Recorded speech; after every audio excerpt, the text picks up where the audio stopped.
안녕하세요. 정보가 세상을 바꾼다 인포뱅크입니다. 이번에 전해드릴 내용은 미국 금리 인상 속도 조절론 대두, 월가는 9월부터 금리 인하 예상, 제넷 옐런 미 경기 침체 위험성 있어에 대해서 한번 알아보도록 하겠습니다.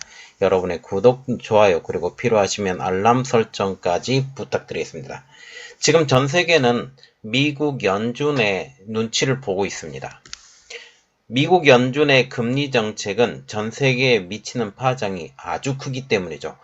지금 달러 본위제가 지금 되고 있는데 이 달러가 전 세계 기축통화가 되기 때문에 달러의 그 가치가 굉장히 중요하다라는 거죠.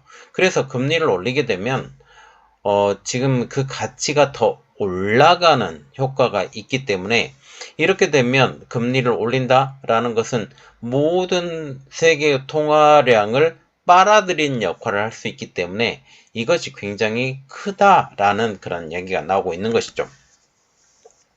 즉, 미국 연준이 금리를 올리면 선진국뿐만 아니라 중진국을 넘어서 후진국까지 금리를 올려야 되는 상황이 오기 때문입니다.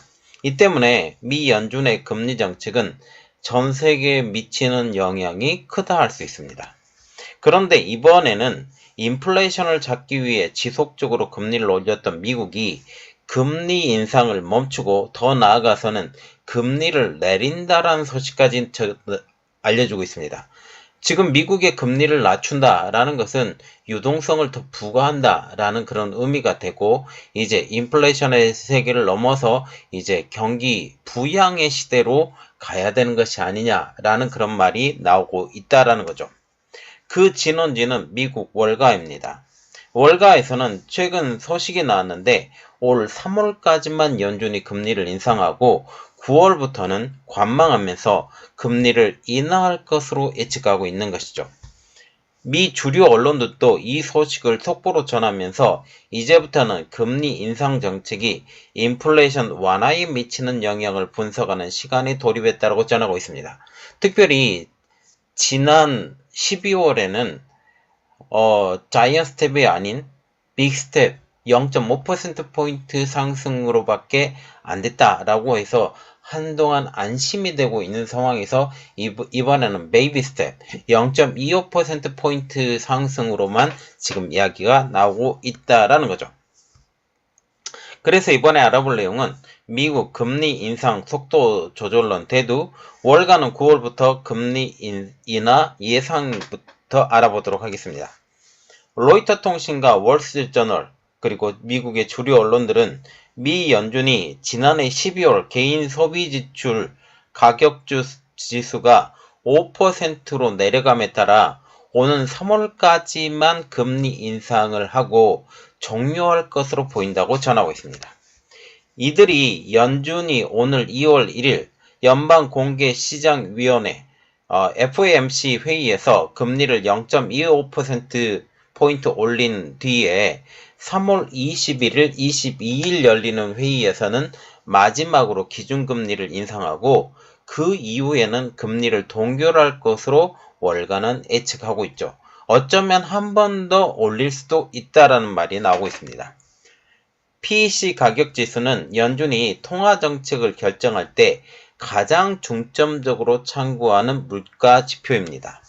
미 상무부는 지난 12월 PEC 가격지수가 전년 동월보다는 5.0%, 전월보다는 0.1% 포인트 올랐다고 밝혔죠. 전월보다는 0.1%포인트가 올랐다라는 것은 거의 상승하지 않았다. 가격지수가 상승하지 않았다라고 본다라는 거죠. 이게 이제는 꺾이는 시대가 되지 않았느냐라고 지금 얘기가 나온다라는 겁니다. 이는 11월 PE 가격지수 5.5%보다는 오름폭이 크게 줄어든 것으로 최근 15개월 만에 최소폭의 상승을 기록한 것입니다. 지난해 6월에는 PCE 지수가 7%에 육박했으나 최근 6개월간 꾸준히 내림세를 유지하고 있다는 것이죠. 특히 러시아의 우크라이나 침공으로 변동성이 높아진 에너지와 식료품을 제외한 근원 PCE 지수는 전년 동월보다 4.4%, 전월보다는 0.3% 각각 오른 것밖에 되지 않았다라는 거죠. 이는 2021년 10월 이후 최저치를 기록한 것입니다. 연율 기준으로 보면 최근 3개월간 이 지수가 평균 3.2% 올랐다라는 거죠. 미국에서 지금 물가도 하락하고 있고 인플레이션 기조가 지금 꺾이고 있고 여기에 그 금리를 올리는 그런 효과 때문에 소비도 감소하고 있습니다. 그래서 소비 감소가 지금 또 다른 화두로 대두가 되고 있다고 지금 얘기가 나오고 있죠. 미 상무부에 따르면 12월 개인 소비 지출은 전월보다 0.3% 감소했고 특히 상품 소비 지출은 0.9% 급감했다고 발표를 했죠. 그래서 지금 소비 지출 자체가 줄어들었다라고 말을 했다라는 것은 이것은 경기 침체로 이제 들어가는 것이 아니냐라고 지금 얘기가 나온다라는 거죠. PC 가격 지수의 하락 그리고 소비 감소로 인해 월가의 투자자들은 지난 1980년대 이후 가장 공격적으로 금리를 올려왔던 연준이 마침내 금리 인상을 멈출 것이라는데 베팅하는 가장 근본적인 이유가 되는 것이죠. 연준은 지난해 3월부터 금리를 올리기 시작해 지난해 금리를 한꺼번에 0.75%포인트 올리는 자이언 스텝을 무려 4차례 연속한 뒤에 지난해 12월 마지막으로 열린 FOMC 회의에서 기준금리를 0.5%포인트 올리는 빅스텝으로 지금 자이언 스텝에서 빅스텝으로 속도 조절에 들어갔습니다. 이제 관심은 올해 처음으로 열리는 FOMC 회의에서 어떤 결론이 날 것이냐라는 거죠. 미국 시간으로 1월 31일, 2월 1일 이 양일간 열리는 올해 첫 FOMC 회의에서 다시 그 인상폭을 베이비 스텝으로 불리는 0.25%포인트로 인상폭을 낮출 것이라는 게 월가의 일치된 분석입니다. 현재 기준금리는 4.25에서 4.5%. 월가의 예상대로 기준금리가 0.25%포인트만 인상된다면 2월 1일 미 기준금리는 4.5%에서 4.75%가 될 것으로 알려지고 있죠. 연준 고위 관계자들은 미 기준금리가 5% 이상 오르고 올해 안에 기준금리를 다시 내리는 피벗은 없을 것이라고 단언하고 있죠. 하지만 월가의 트레이드들은 이런 말을 믿지 않습니다. 월가에서는 연준이 3월 회의에서 기준금리를 마지막으로 0.25%포인트 올리는 베이비 스텝을 올릴 가능성을 3분의 1 정도로 예상을 하고 있죠. 월가는 연준이 9월부터는 다시 금리를 인하하는 피벗을 그래서 기준금리 자체를 내리는 피벗을 단행할 것으로 확고하게 믿고 있습니다. 연준은 지난해 12월에 공개한 점도표를 통해 최종금리 터미널 레이트가 5%에서 5.25%가 될 것으로 전망을 했죠. 그래서 지금 거의 4.75%까지 올라가 있는 지금 기준금리 이게 5%까지 올라간다면 지금 한 0.25% 이것이 거의 마지막이 되지 않느냐라는 그런 말이 나오고 있는 것입니다. 연준이 공개한 최종금리에 도달하려면 이번 2월 1일 0.25% 금리 인상과 더불어 많으면 한 번 정도 더 베이비 스텝으로 금리를 인상하면 됩니다. 그러면 딱 5%에서 5.25%의 금리에 도달하게 되는 거죠. 이는 시카고 상품거래소 그룹의 패드워치가 예상했던 5%에서 5.25% 금리와도 일치한 상황이죠. CME 패드워치는 기준금리 선물 시장의 투자자들은 2월 1일 0.25%포인트 인상 확률을 99% 이상, 그래서 거의 100% 가까울 것으로 예상하고 있다고 전하고 있습니다.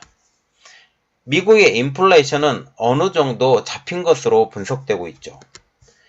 미국의 12월 물가지수, 소비자 물가지수는 6.5%로 내려간 데 이어 생산자 물가지수 PPI 또한 6.2%로 급락했기 때문입니다. 이는 11월 상승폭인 7.3%에서 1%포인트 이상 낮아진 것이고 최근 9개월 사이 최저 수준에 도달했다라는 거죠. 지금 제닛 옐렌 미국 재무장관이 미국 경기가 침체할 수 있는 위험에 존재한다라는 의견을 발표했을 정도로 이제 인플레이션을 잡은 것을 이제 넘어서 미국 경기 하락까지 예상을 하고 있는 상황이죠. 특히 미국 제넷 옐렌 재무장관 같은 경우는 미국의 모든 재무를 담당하는 장관이기 때문에 그녀의 발언은 굉장히 중요한 것으로 보이고 있다는 것입니다. 최근 신에 따르면 제닛 옐렌 재무장관은 블룸버그 통신과의 인터뷰에서 인플레이션과 노동 지표는 좋지만 경기 침체 위험은 줄이고 싶진 않다. 다시 말하면 인플레이션은 조금 더 용인할지라도 경기가 침체되는 것은 내가 보고 싶지 않다라고 지금 얘기를 한 것이죠. 미국의 2022년 4분기 국내 총생산인 GDP 속보치는 전년 동기 대비 2.9% 성장을 했지만 소비자와 기업 지출은 둔화된 것으로 나오고 있습니다. 자, 여기서 우리가 눈여겨봐야 될 것은 소비자 지출의 감소, 그리고 기업 지출의 감소, 특히 기업 지출의 감소에 대해서 우리가 생각을 해봤는데 기업과 같은 경우는 소비 패턴이 성장을 할 것 같으면 투자를 많이 해요. 그런데 기업의 지출이 둔화가 됐다라는 것은 기업 자체도 지금 미국의 경기가 떨어질 것을 예상하고 있다라는 거죠. 또한 소비자의 지출도 둔화가 된 것은 지금 소비자들이 지갑을 닫고 있다라는 것을 의미합니다. 개인 소비가 2.1% 증가한 것으로 나타났지만 물가 상승률 같은 경우는 이것보다 더 높은 그래서 물가 상승률을 감안을 했을 때 0.8% 증가한 것으로 산출됐기 때문이죠. 그래서 개인 소비가 2.1%가 늘어났다고 하지만 물가 상승률인 지금 한 1.3% 정도 이것을 감안을 한다면 결국 개인 소비가 차지하는 비중이 0.8% 증가한 것밖에 되지 않는다라는 겁니다. 옐렌 장관은 현재를 경제가 완전히 풀리는 모습은 보지 못하고 있다고 설명할 정도로 지금 경기가 미국이 보조금을 지급한 것 때문에 어쩌면 이게 착시 현상처럼 보일 수도 있다라고 지금 얘기가 나오고 있는 거죠. 미국 경제학자들은 올 2분기와 3분기에 경제가 위축되고 2024년에는 경제학과 65%가 경기 침체를 점치고 있는 상황입니다. 그래서 지금 올해부터 경기가 하락하기 시작을 해서 미국이 내년에는 완전한 경기 침체가 들어갈 것으로 예측하고 있다는 것이죠. 12월 실업률은 3.5%로 약 50년 만에 최저치로 집계가 되었지만 경기 침체가 이어질 경우 노동시장까지 여파를 미칠 것으로 점쳐지고 있기 때문에 이후에 올해 중순 아니면 내년에는 실업률이 급상승할 것으로 예상이 되고 있는 것이죠. 이러한 여러 가지 상황으로 고려할 때 미국 연준이 금리 인상 속도론의 이야기가 나오는 것입니다. 자, 그러면 우리가 생각을 해야 될 게 경기가 침체가 됐을 때 금리를 올리는 것은 무리입니다. 그래서 경기가 침체가 된다면 당연히 금리를 내리겠죠. 이 내리는 상황을 우리가 생각을 할 수 있고 이것을 고려했을 때 올 9월부터는 금리가 하락할 것이다 라고 말이 나오는 것이죠. 자, 지금 보시면 미국의 고강도 정책 때문에 여러 가지 이유가 있지만, 그리고 미국 재정 파탄을 막기 위해서라도 여러 가지 이유로 지금 막고 있지만, 미국의 경기는 지금 불안정하다. 그리고 이제 미국의 경기의 성장이 꺼져가고 있다. 라고 우리가 좀 말을 할 수 있는 거죠. 자, 제가 상황을 계속 나오게 되면 분석해서 여러분들에게 알려드리도록 하겠습니다. 이번 내용은 여기까지 하겠고요. 저희 내용이 여러분들에게 도움이 됐다라고 생각을 하시면 구독, 좋아요, 그리고 필요하시면 알람 설정까지 부탁드리겠습니다. 감사합니다.